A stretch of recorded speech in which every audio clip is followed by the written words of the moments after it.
BMW's freakishly fast S1000RR is one of the finest superbikes ever built. Never to rest on past engineering achievements, the Bavarian machine is once again armed with a fresh batch of updates to keep it where it belongs, out in front.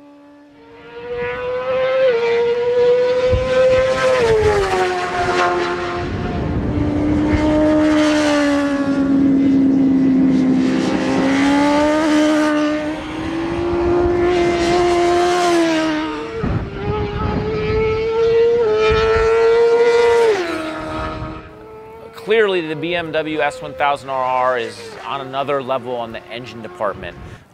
Even in face of the new R1, like the R1 has nothing in the motor compartment compared to the S1000RR. That thing just, it rips. It's like the hand of God is behind you, just shoving you through the air. Of all the bikes here, like I probably had the most sketchy experience on the BMW. I kind of felt like I was in the least control, but I had the most fun doing it. I would definitely in corners realize I'm going way faster than I anticipated or meant to just because the bike goes.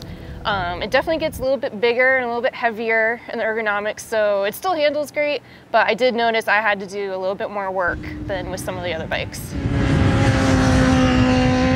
You know, I'm fortunate enough to be racing one of these as my personal bike, an HP4, and it's just one of these bikes you have to ride it pissed off. They're an angry bike and they want to be ridden with a pissed off rider, so really fast bike. I even actually spun it out there when I put it on rain mode for a few laps just to kind of feel what it would be like if it was in the 140 range horsepower bike, and it was really enjoyable. But the one thing that I definitely thought is the kind of a wave of the future style was that auto blipping quick shifter was just an amazing addition. The auto blip is incredible, super usable, and it doesn't upset the chassis at all. Things stay straight in line and you bang your downshifts. And I think that's probably the thing that stands out the most for me on the bike is how smooth that new auto blip is. You know, mid-corner I noticed here at Willow Springs, going around turn 8, turn 9. Typically we backshift two gears going into 9, and you can bang those gears and it doesn't upset the chassis, just nice and solid. And I think everybody kind of echoed that same like for that bike. It was crazy. At the intro, the auto blip didn't work at all. And here at Willow Springs, it worked phenomenally. I've been racing them overseas for the last 4 years. They're a tremendous product.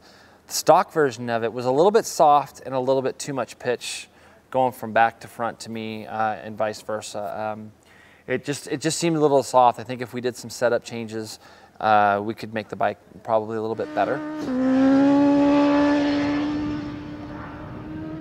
The problem for the BMW is just that DDC suspension. Like, it just keeps the motorcycle from just being slow and just like handling. Like the whole time the thing's just moving around crazy, popping up and down, head shaking everywhere.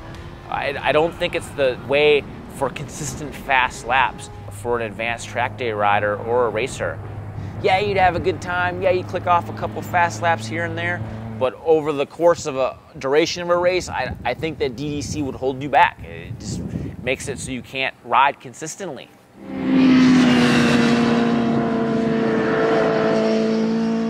If this test were scored solely on the powertrain, the BMW would win hands down. The auto blip downshift technology also pays big dividends in the stability department. Problem is, the semi-active suspension doesn't have enough dampening to tame the BMW's fierce acceleration at full tilt pace. So once again, the mighty German bike finishes runner-up.